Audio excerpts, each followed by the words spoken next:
Vrishabha. That means Vrishabha is dharma, I am dharma, Vidhimam Vrishamuttamam. Therefore, know me as the magnificent bull, Vrishabha, who is the embodiment of dharma. Okay.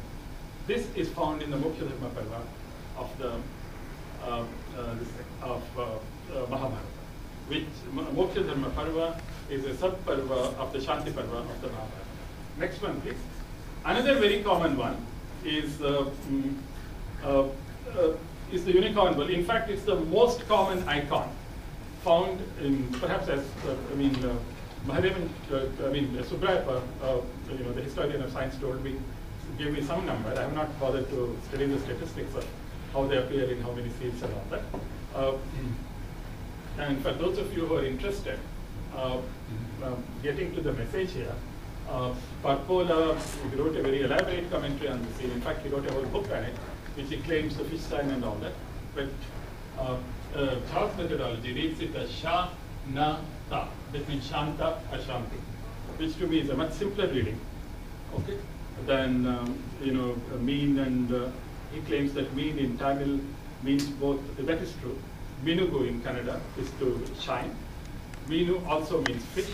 From that he derives an elaborate commentary. But Meena, fish, is also Sanskrit as far as I understand. Okay, and for shining is not.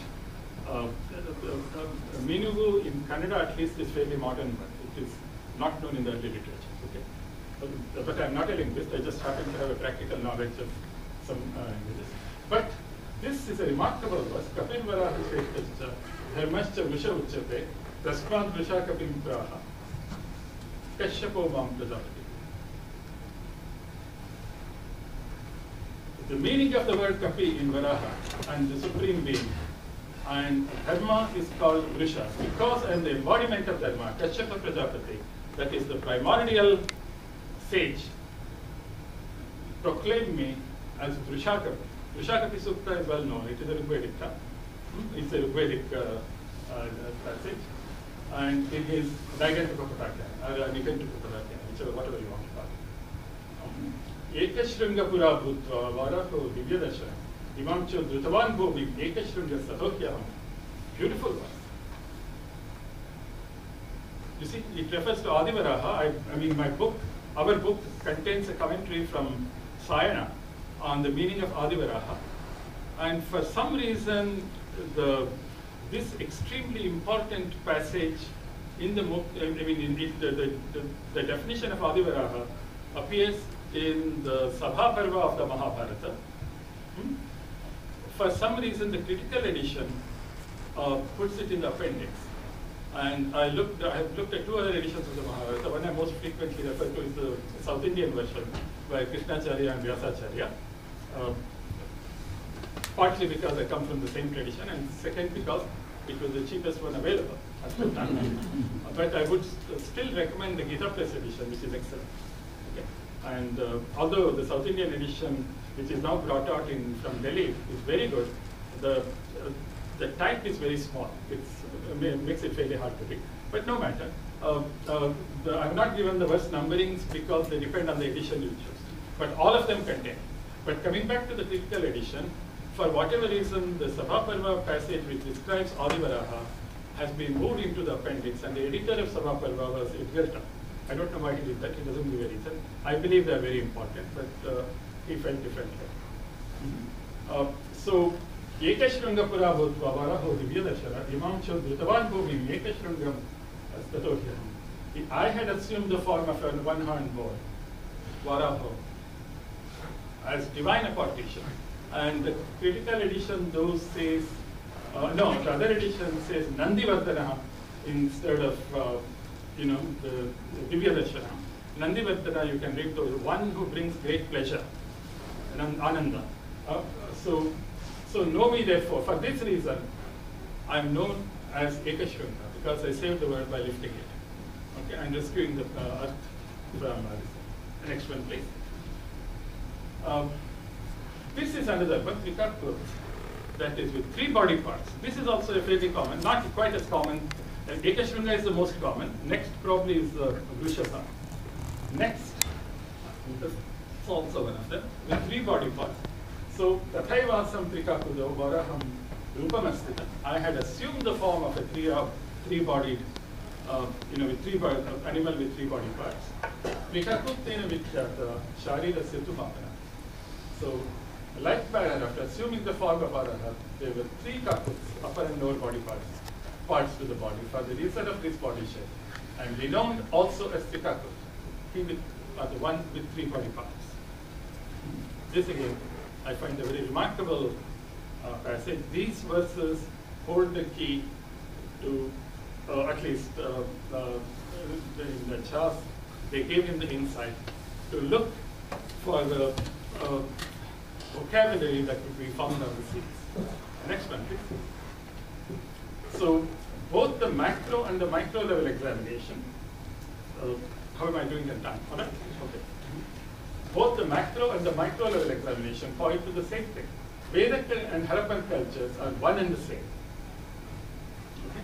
The Harappan archaeology, this is our position. Harappan archaeology represents the material side of the Vedic civilization. So, the next, demolish is probably a strong word, but seriously contend recent myths and theories and look at what the Rigveda has to say about the Vedic world. Next, please.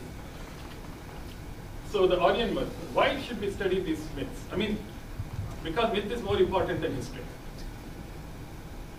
If you want to understand the people, study their mythology. Don't worry. I mean, Samit told me, a very distinguished Kannada novelist told me, if you want to understand what Russia was like when Napoleon invaded it, don't read any history book. Just read Tolstoy's War and Peace. So history is our attempt, is a reconstruction of what we think happened. I personally think myth is far more important than history.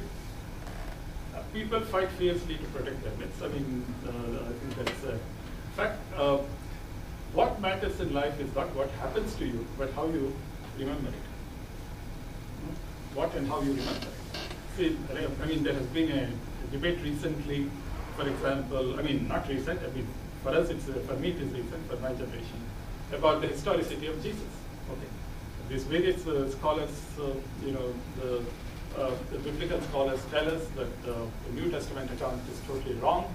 It could not have happened according to that.